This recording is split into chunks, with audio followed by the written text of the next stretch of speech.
Buenos días, vemos en pantalla la aplicación para mantenimiento de línea de galvanoplastía, de la cual voy a explicar sus características y su funcionamiento. Podemos observar que se trata de un panel de control que dinámicamente va a mostrar al operador los baños y las estaciones que componen la línea de producción. Dentro de cada estación podemos ver que hay dos indicadores. El de la izquierda muestra cuando hay un mantenimiento en curso para esa estación en particular, mientras que el del lado derecho se encuentra otro indicador que alertará al operador de que hay un mantenimiento programado o una acción requerida. Al hacer clic sobre alguno de los indicadores, el operador podrá ver un resumen de los mantenimientos en curso. Para poder iniciar ese mantenimiento o editar su contenido, debe hacer clic en el icono del lápiz y así entrar a la vista número 2 o la vista a detalle del mantenimiento seleccionado. Al iniciar la vista particular de cada mantenimiento, el sistema traerá a la vista los elementos que componen dicha estación. Podemos ver el cianuro de cobre, cianuro de potasio y el hidróxido de potasio. En esta parte de la aplicación se solicita al operador que introduzca el valor de lectura que obtenga de sus procesos de medición para que el sistema realice un cálculo de las adiciones que corresponden a cada uno de los elementos. Si yo cambio la variable, mi adición será distinta. Una vez que determinamos la cantidad adicional, el operador podrá realizar una solicitud de material al almacén de materias primas.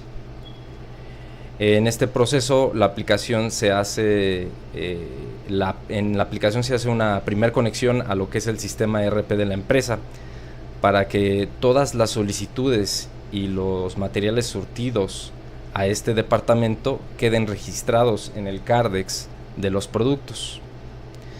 Como detalle adicional, tenemos que se puede generar un vale de solicitud de material para que tanto el operador de galvanoplastía como el que le entrega el material tengan un comprobante de que se hizo esta transferencia de materiales. Ahora se muestra en pantalla otra aplicación cuyo nombre es Operaciones Galvano y que tiene el objetivo principal de facilitar el control de las órdenes procesadas en cada carga. Se compone de una vista general, que es la que vemos en este momento, en la cual se muestran las cargas en curso creadas por el operador y algunos de sus detalles particulares, o más bien generales. Sobre esta misma vista, el operador podrá iniciar una nueva carga presionando el botón correspondiente y llenando los datos del formulario que vemos aquí. Otras funciones disponibles sobre esta misma vista son las de refrescado, la cual actualizará el estado de las cargas, un botón para pausado del proceso en curso y otro botón para cancelar el proceso. También vemos aquí un menú desplegable de las acciones que se pueden iniciar o en caso de que llegue al final de su proceso, esta carga pudiera ser terminada. Para ver a detalle los elementos asociados a cada carga, el operador hace clic sobre el icono de esta. Entre los detalles que podemos encontrar se encuentran todas las órdenes de producción que están siendo procesadas bajo esta misma carga en este momento. Todas estas órdenes que vemos en el listado están siendo procesadas en este momento en la carga número 108 para convertirse de material en crudo a plata vieja.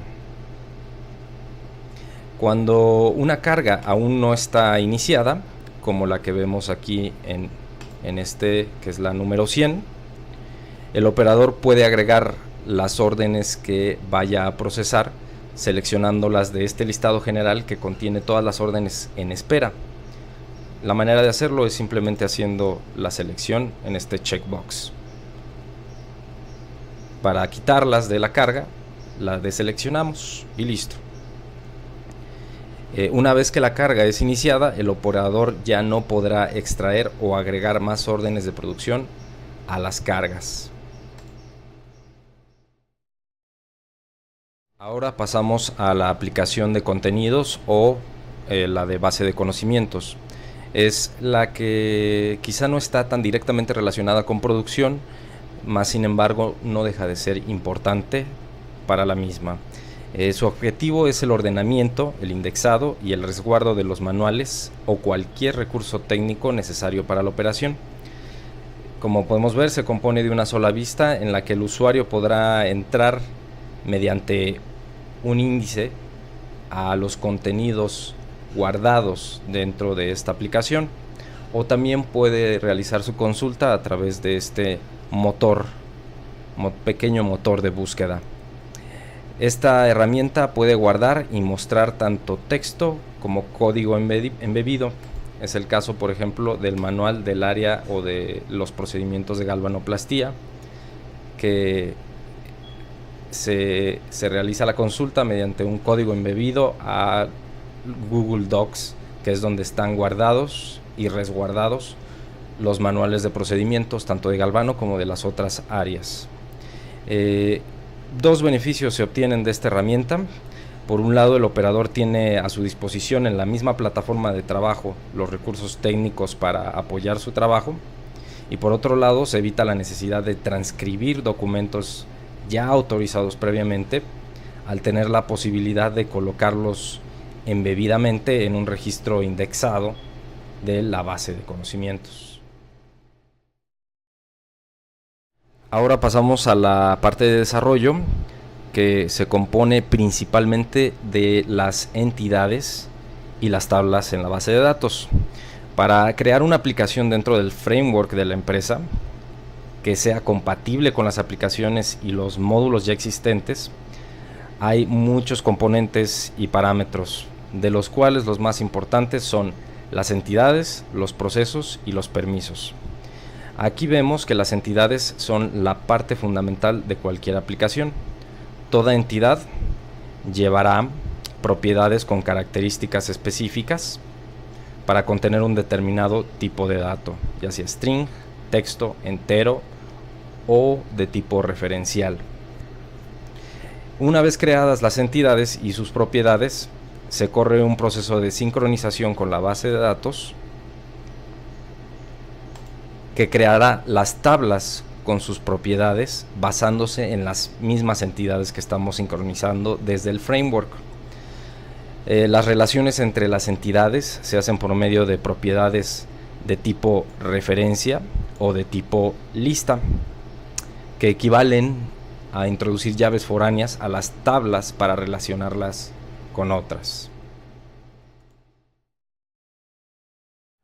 Como mencionaba desde el punto anterior, los permisos son también una parte fundamental del desarrollo de aplicaciones, porque precisamente el framework de la empresa cuenta con parámetros que ayudan a controlar los accesos a los usuarios a determinados recursos según su perfil o rol de trabajo.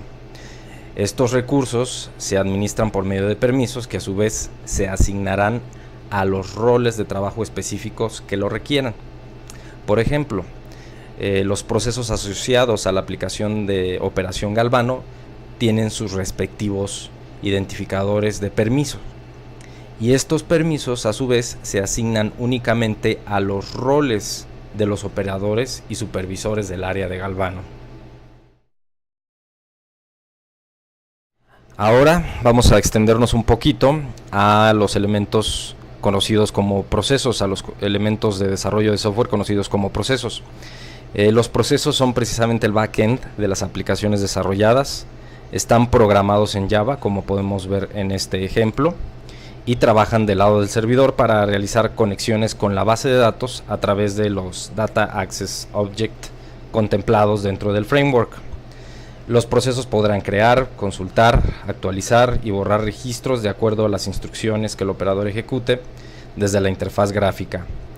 Una de las funciones principales de los procesos desarrollados para las aplicaciones de Adorote es la creación de las estructuras de datos que se transmitirán a la vista del usuario por medio de un controlador JavaScript que inyectará la información mediante uno o varios objetos JSON. Todos los procesos que escribí para las aplicaciones de Adorote, como podemos ver, están minuciosamente comentados para facilitar su comprensión y su funcionamiento.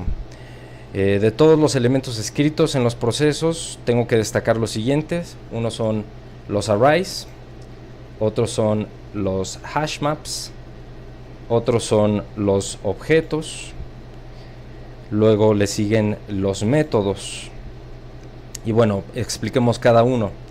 ¿Qué son los array list? Los array list vienen siendo arreglos que admiten valores sin asociarlos con una etiqueta o label, mientras que los hash maps, que vemos a continuación, sí permiten etiquetas y valores.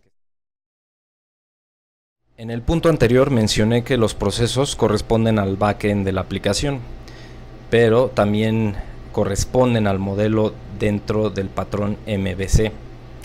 Los otros elementos del patrón, es decir, la vista y el controlador, se observaron muy concretamente a través de la intervención de los templates y los controladores JavaScript. Los templates o vistas son archivos maquetados con HTML y Bootstrap, a los cuales se les introducen expresiones y directivas que serán interpretadas por el framework Angular para vincularlos con variables y funciones dentro del controlador. Las expresiones representan a los datos que se habrán de mostrar a la vista, mientras que las directivas se asociarán con funciones a ejecutarse en el controlador JavaScript. Ahora verifico rápidamente las tablas creadas para la operación de estas aplicaciones que mostré anteriormente. Podemos ver la tabla Metallic Finish, que es la tabla principal que estará asociada a la tabla Station Sequence y a la tabla Additional Process. Esta tabla Metallic Finish, en esta tabla vamos a meter los acabados que se procesan en el laboratorio de galvanoplastía. A su vez, cada uno de estos acabados va a estar asociado a una secuencia determinada en que se sumergen las cargas en cada uno de los baños. Esta información va a estar contenida en Station Sequence y además los procesos adicionales a los tratamientos químicos. Estos procesos pueden ser un lijado manual o automático o en fin, tienen sus nombres específicos, oxidado por ejemplo. Ahora, en las entidades de operación de la aplicación de operación galvanoplastía, la base de toda esta aplicación es la tabla loads o cargas. Aquí podemos ver todas sus propiedades y la manera en que se integra con la tabla ya existente de Production Level 3. ¿Por qué? Porque precisamente se trata de que asociemos varias órdenes de producción a una carga. Esto se asocia por medio del identificador principal de la tabla Production Level 3. Por otro lado tenemos la entidad para la herramienta de recordatorios que veíamos en la aplicación de mantenimiento de galvanoplastía. Pues es para la programación de los mantenimientos, se tiene que hacer periódicamente. Aquí por ejemplo vemos un reminder type. Esto es si va a ser de tipo diario, si va a ser un recordatorio cada semana, si va a ser un recordatorio cada miércoles, etcétera, etcétera. Ahora, para la base de conocimientos o el contenido de ayuda hicimos dos tablas.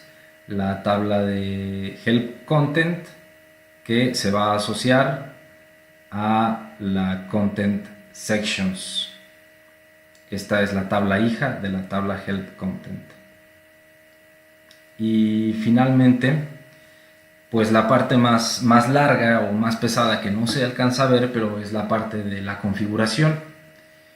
Y bueno, aquí podemos ver todas las tablas que intervienen dentro de la configuración. La Electroplating Station, que es donde se almacenan todas las estaciones que componen una línea de galvanoplastía, la tabla Element Parameters, que ahí entran, por ejemplo, el volumen de cada baño, la corriente con la que se debe tratar las cargas.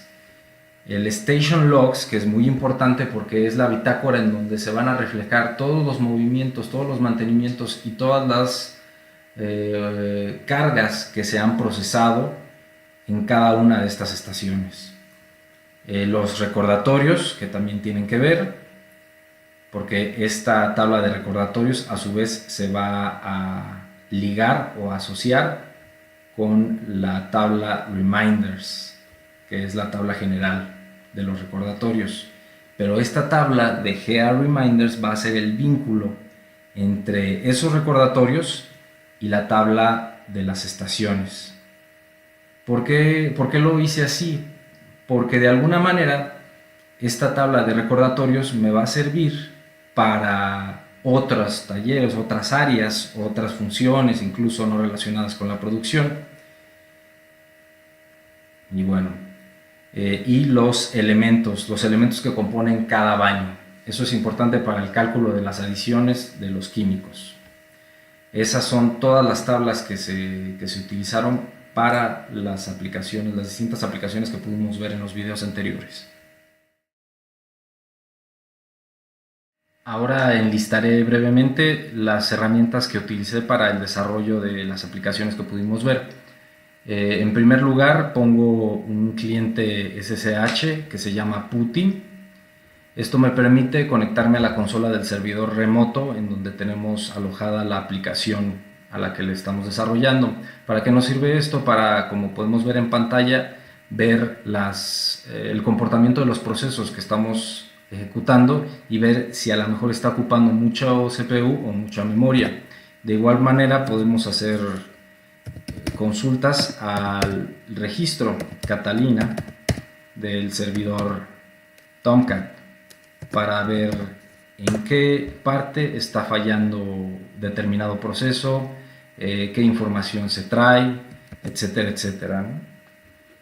Por otro lado, para consultas a la base de datos, las pudiéramos hacer también por medio del PuTTY o del cliente SSH, pero la información que se trae en las consultas no aparece tan estructurada como en PHP-MyAdmin. Esta herramienta es básica para probar consultas, para verificar la estructura de las tablas, en fin, para muchas cosas. Simplemente para vaciar las tablas, para mucho. Por otro lado, está el cliente SFTP, FileZilla, que es el que utilizo para conectarme al servidor y subir los archivos, tanto los templates como los archivos de JavaScript, y bueno, así actualizamos el servidor. En cuanto a la parte de escritura de código, utilicé el software Notepad++ en su versión 6.6.3. Es gratuito, es sencillo, es cómodo, lo puedes configurar de acuerdo a tus gustos, lo puedes poner en pantalla de fondo oscuro, etcétera, etcétera. Puedes personalizar la manera en que se muestren determinadas etiquetas. Si tú quieres que diferencie mucho un determinado método, tú lo puedes programar. En este programa es que se editaron y se crearon, por ejemplo, los reportes en formato XML, los controladores en formato JavaScript, los procesos en lenguaje Java, los templates o las vistas en maquetado HTML, e incluso, pues bueno, también se pueden trabajar las los documentos de estilos. Bueno, esas son básicamente las herramientas que se utilizaron para el desarrollo de este software.